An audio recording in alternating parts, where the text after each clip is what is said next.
Hello friends, welcome to Commerce and Management Adda. It's Shikha Dubey here.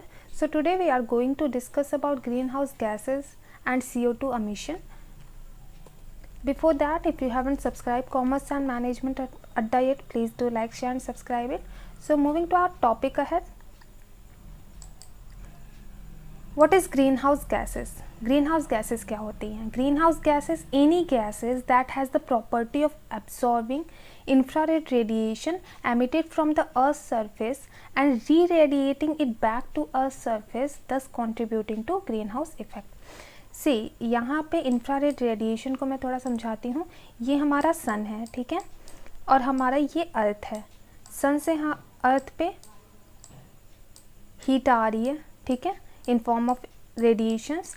ये वापस हो जानी चाहिए, ठीक है. नेचुरल प्रोसेस कहता है कि जितनी भी हीट आ रही है वो री एमिट हो जानी चाहिए, but due to these green house gases, ये ग्रीन हाउस गैसेज द्वारा एब्जॉर्ब कर ली जाती हैं और वापस से इसको अर्थ के सरफेस पे भेज दी जाती है. So this is the consequence of greenhouse gas. So what is the effect that arise due to greenhouse gases is called greenhouse effect.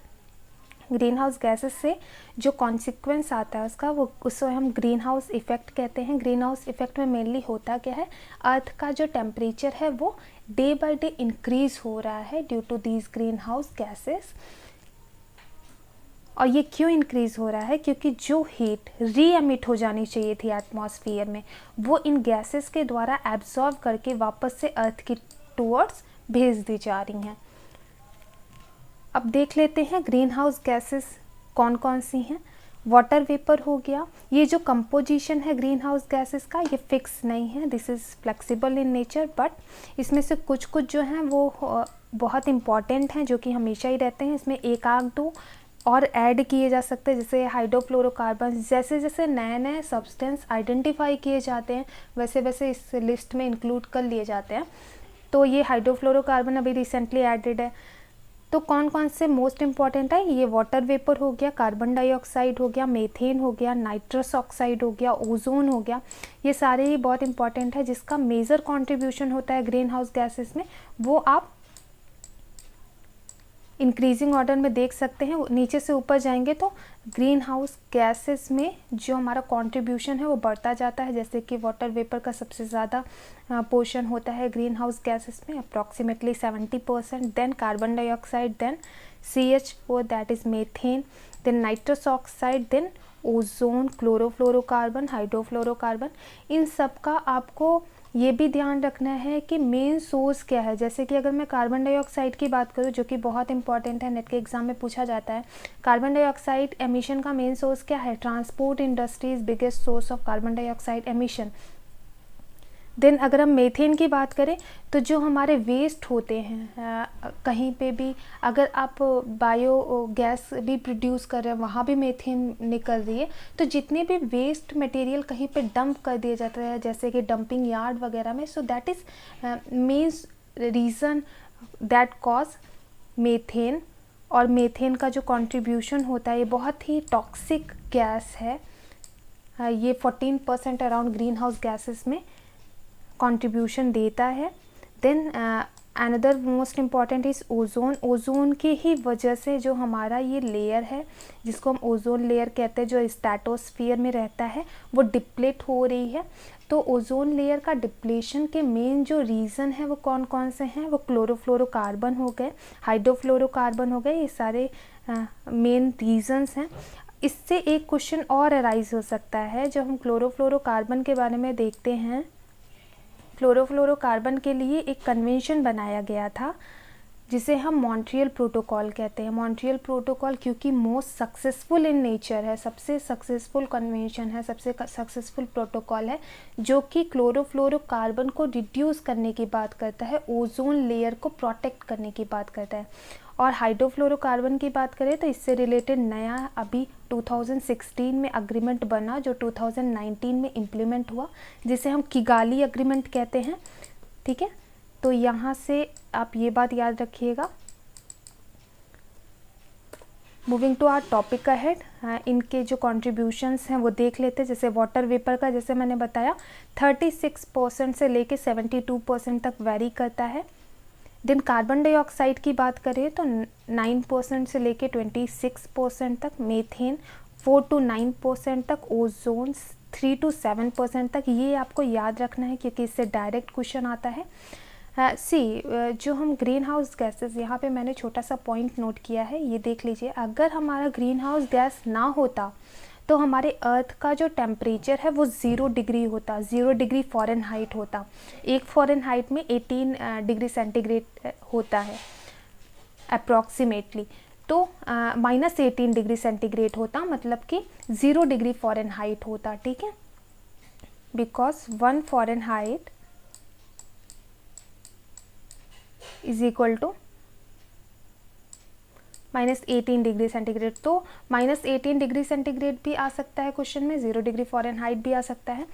जबकि हमारा जो प्रेजेंट में एवरेज टेम्परेचर है वो 15 डिग्री सेंटीग्रेड है। यहाँ पे आपको थोड़ा ऑड लगेगा क्योंकि यहाँ पे एवरेज बोला गया है, so don't be confused here. 15 degree centigrade हमारा एवरेज टेम्परेचर है करंट में, 2020 का डेटा है ये, और जिससे हम 59 डिग्री फ़ारेनहाइट भी बोल सकते हैं। अब यहाँ पे ये बात याद रखने वाली है कि बिफोर इंडस्ट्रियल रिवोल्यूशन से पहले जो हमारा CO2 का एमिशन था, वो CO2 का जो कंसंट्रेशन था एटमॉस्फेयर में वो अप्रॉक्सीमेटली 230 पार्ट्स पर मिलियन थे, ठीक है, ppm। इससे डायरेक्ट क्वेश्चन आया है गाइस। देन ये आज के टाइम पे कितना हो गया है, ऑलमोस्ट 414 ppm हो गया है, पार्ट्स पर मिलियन, ठीक है। इसको हम आगे डिस्कस करेंगे। तो मेजर हम वाटर वेपर जो है इसका तो कुछ नहीं कर सकते, but carbon dioxide, methane and ozone को डिप्लीट करना बहुत ही ज़रूरी है, इसको रिड्यूस करना बहुत ज़रूरी है। आप इसका ये कंसंट्रेशन रेशियो भी देख लीजिएगा क्योंकि ये पार्ट्स पर मिलियन में बताता है, इससे डायरेक्ट क्वेश्चन आते हैं। सो बेसिकली आप एक इसका स्नैपशॉट ले सकते हैं जो आपको फ्यूचर में याद करने में हेल्प करेगा। देन ग्रीन हाउस गैसेस के सोर्स की बात करें, कहाँ से मेजर कंट्रीब्यूशन आ रहा है, ट्रांसपोर्ट इंडस्ट्री में, क्योंकि ट्रांसपोर्ट से बेसिकली कार्बन डाइऑक्साइड हो गया, नाइट्रोजन ऑक्साइड हो गया, नाइट्रस ऑक्साइड जिसको हम कहते हैं, इलेक्ट्रिसिटी से हो रहा है। इंडस्ट्री जितने भी हैं वो बहुत ही बड़ा सोर्स हैं हमारे ग्रीन हाउस गैसेस के एमिशन का, जैसे कि क्लोरोफ्लोरोकार्बन हो गया या हाइड्रोफ्लोरोकार्बन हो गया, ये सारी इंडस्ट्रीज से ही निकल रही हैं। देन कमर्शियल रेसिडेंशियल एक्टिविटीज़ से भी बहुत सारे ग्रीन हाउस गैसेस निकल रहे हैं। तो बेसिकली आप इनका परसेंटेज याद रख लीजिएगा, जैसे कि सबसे ज़्यादा ट्रांसपोर्ट इंडस्ट्री का रीज़न है, कॉज जो है सबसे बड़ा वो ट्रांसपोर्ट इंडस्ट्री है। Then electricity production, then industry, then commercial and residential activities, then agricultural activities से भी होता है, जैसे कि पेस्टिसाइड हो गया, हर्बिसाइड्स हो गया, ये सब जब खेतों में पड़ते हैं जिससे एग्रीकल्चर या हमारे लैंड पोल्यूट हो रही है, so that again cause some type of gases that emit into our atmosphere, and they usually methane and nitrogen dioxide, so that again cause greenhouse gases। अब हम देख लेते हैं मोस्ट इम्पॉर्टेंट वन, क्योंकि green house gases में जो CO2 का proportion है, कार्बन डाइऑक्साइड, इससे बहुत क्वेश्चन आता है। CO2 का प्रोपोर्शन जो है वो अप्रॉक्सीमेटली 26% है, सो ये बहुत इंपॉर्टेंट बन जाता है। और पार्ट्स पर मिलियन की बात करें तो ऑलमोस्ट 400 पार्ट्स पर मिलियन यहाँ लिखा है, लेकिन करेंट डेटा है 414 पार्ट्स पर मिलियन, ओके। तो देख लेते हैं। अब हम कंट्री वाइज बात करें, इससे इस बार 2020 में जो सितंबर में एग्ज़ाम हो रहा है, इससे क्वेश्चन आया हुआ है। आपको अरेंज करना था कि इन तीनों कंट्रीज़ में, India, United state and China में, कि किस ऑर्डर में होंगे। तो ये सिर्फ आज का डेटा नहीं है, सिर्फ 2020 का डेटा नहीं है, आप प्रीवियस डेटा भी उठा के देख लें तो यूनाइटेड स्टेट यही ऑर्डर रहता है। सबसे फर्स्ट एमिटर जो है हमारे CO2 का वो चाइना है, अप्रॉक्सीमेटली 28% कार्बन डाइऑक्साइड जो है वो चाइना अकेले ही एमिट कर रहा है। Then United State 15%, India 7%। Top 3 countries में यही 3 आती हैं, China, United State, then third number पे इंडिया, ठीक है, 7% से। Rest of the world 21%, Russian Federation आता है 5% पे। तो आप ये चार तो याद ही कर लीजिएगा। फर्स्ट पे है चाइना, सेकंड पे यूएसए, देन थर्ड पे इंडिया एंड फोर्थ पे रशियन फेडरेशन। तो ये चार याद कर लीजिएगा। ये जो हमारी सीरीज़ है ये सिर्फ 2020 की नहीं है, 2019 में, 18 में, 17 में। आप कॉमन सेंस थोड़ा यूज़ कर लीजिएगा, क्योंकि CO2 का एमिशन लगातार तो अचानक से तो बढ़ा नहीं है। So that is a continuous process, वो धीरे धीरे बढ़ ही रहा है। तो जो कंट्रीज़ पहले ज़्यादा एमिट करती थी और कोई भी उन्होंने ऐसा स्टेप नहीं उठाया कि जिससे वो इसको रिड्यूस कर सके, वो आज भी सबसे ज़्यादा एमिट कर रही हैं। तो अगर आप इसका यहाँ से परसेंटेज याद कर लेंगे तो इससे अगर परसेंटेज से भी रिलेटेड क्वेश्चन आता है तो आप उसको सॉल्व कर पाएंगे।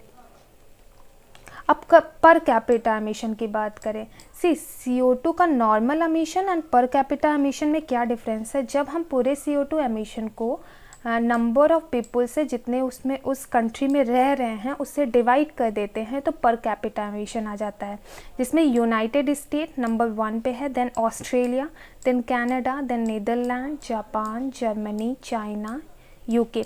आपको फर्स्ट 3 याद करना है, US, ऑस्ट्रेलिया एंड कनाडा।